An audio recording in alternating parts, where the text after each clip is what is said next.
Пред 7 години се појави на македонската музичка сцена. Зошто толку доцна, ајде да прашам? Зошто толку доцна? Па сите ние во животот на некој начин тргнуваме од некоја подобна точка на запознавање на себе си. Така да мојот живот во минатото се движел во сосема друга насока. Се занимавав тој период со угостителство и хотелиерство. И ден денес се занимавам, меѓутоа приоритет ми е сега музиката. Така да често пати имам спомнато дека имам работено на брод, дека сум држал ресторани, кафулиња. Ден денес го стопанисувам со моето семејство хотелнија во Галичник. Но низ годините имам пробано доста работи, имам сменето доста професии. Имало моменти кога сум работел скроз поразлично од угостителството, сум се занимавал со инвестициски фондови, со осигурување и слично. Мислам, у даден момент од животот сум продавал коли, едноставно сум се пронајгал себе си на некој начин, за да стигнам до степен на тоа што сум денес. И јас мислам дека е многу битно кога човек работи на себе и работи на тој случај, за да дојде момент кога ќе се случи на некој начин инвестицијското и зашто сме дојдени ние на овој свет. Кажа дека работеше на брод, малте го имаш превртено цел свет. Зошто повторно се врати во Македонија? Па, јас се водам по една теза во животот дека се случува со причина. Ништо не е без причина. Универзумот знае зашто е тоа така. Се вратив во Македонија за да почнам да работам на себе на некој начин. Јас се прашував, си велев себе си, дали ми е добар чекор што се враќам во Македонија и зашто не сум останал на било која тие места што сум ги посетил во животот. Но да не се вратев во Македонија, можеби немаше да видам денес тоа што сум. Можеби ќе продолжев во угостителски и хотелиерски води и никогаш немаше себе си да се открием. Така да мислам дека тоа ми беше еден од најдобрите чекори што сум ги направил и сум благодарен на Господ што ете сите овие години кои што сум се трудел да се открием себе си, да направам нешто плюс за себе, моментот беше на мојата сакана држава Македонија. Многу внимателно чекориш во светот на музиката, мора да признам. Многу внимателно ги одбираш сите проекти кои што ги работиш. Дали имаме ние музичка сцена? Како ти го гледаш тоа? Со оглед на тоа дека работиш сосема различен стил на музика, да кажам, од оној кој што е можеби попопуларен во нашава земја, што и не достига на нашата сцена. Па, изминатиот период треба да се спомене и да се каже дека раздвижена е естрадата малце, изминативе година дена-две. Доста артисти се појавија, доста убави песни се појавија. Така да мислам дека си зазема на некој начин замав нашата естрада и тоа е супер и тоа е за почит и убаво е кога се случуваат убави нешто, односно музика која се случува. Мислам, ова уметност и музиката не е еден вид на надпревар да се натпреваруваме секој убава песна ќе издаде или каков спот ќе направи слично. Секој еден артист треба да ужива во тоа што го прави и што повеќе се случуваат такви работи, тоа е убаво за нас. Мислам, културата е еден од според мене најбитните сегменти за една држава да функционира како што треба. Што прво би променил на нашава музичка сцена? Што прво би променил? Па мислам дека ништо не би променил, искрено. Значи се движиме во правилна насока.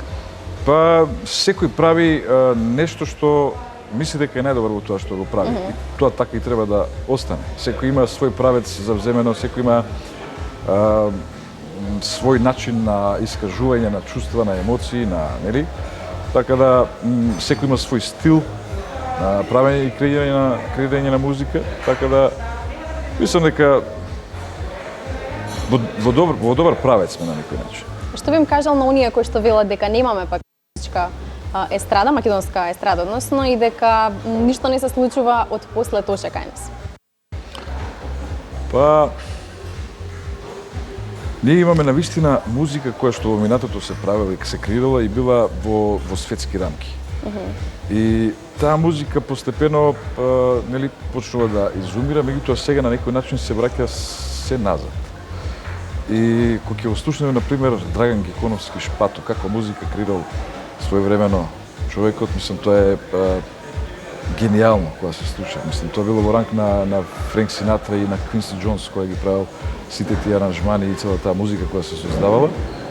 И мислам дека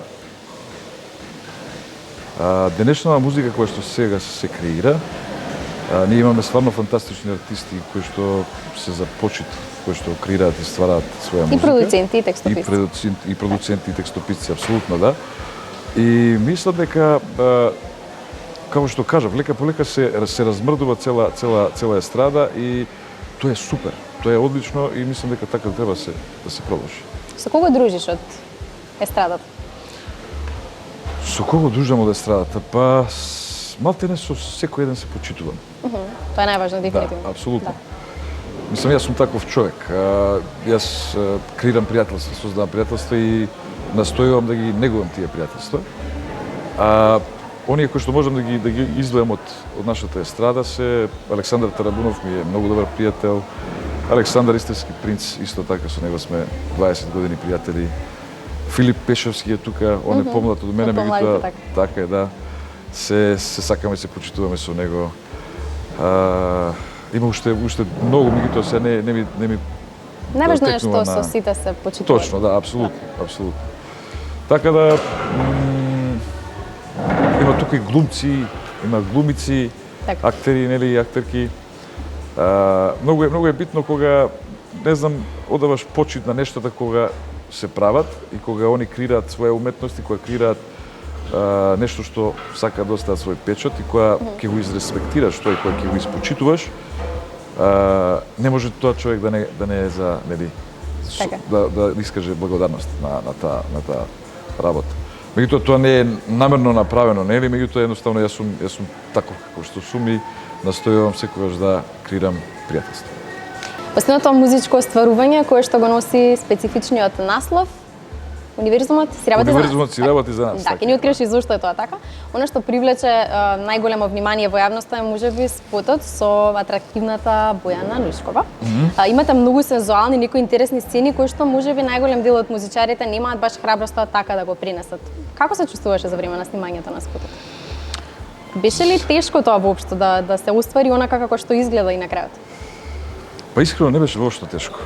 Све беше гладко и смут на некој начин. Денот беше прекрасен во Охрид додека снимавме со Принц. Со Бојана претходно се запознавме за да исподелам дека сакам да ми биде во мојот спот, она да земе учество. Направивме одредена дискусија како ќе биде снимањето, што ќе биде снимањето, нејзи се допадна идејата. И кога стигнавме во Охрид, не знам, се беше некако магично. Се беше некако flawless. Се наместија коцките. Апсолутно, да. Универзумот работи за нас. Така да, прекрасно беше снимањето на самиот спот. Како си задоволен од после промоцијата, како поминува песната, ја слушаме веќе на радиостаниците? Презадоволен сум. И сум му благодарен на Господ што ете овој трет проект кој што се заврши, кој што се изреализира. Фидбекот е многу убав. Се уште слигаат честитки, коментари.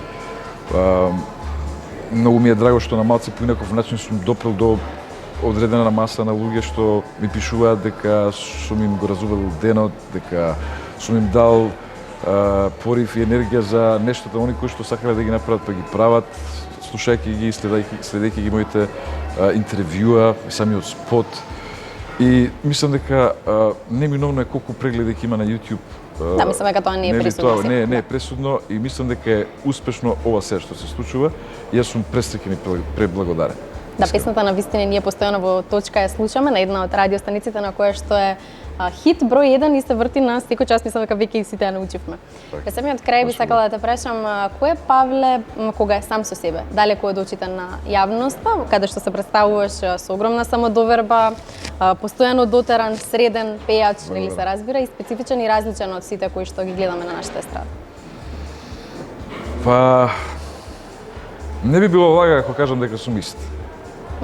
Апсолутно ист. Значи тоа што се представувам јас на сцена и во јавност, апсолутно сум истиот и во приватен живот. Кога сум сам со себе,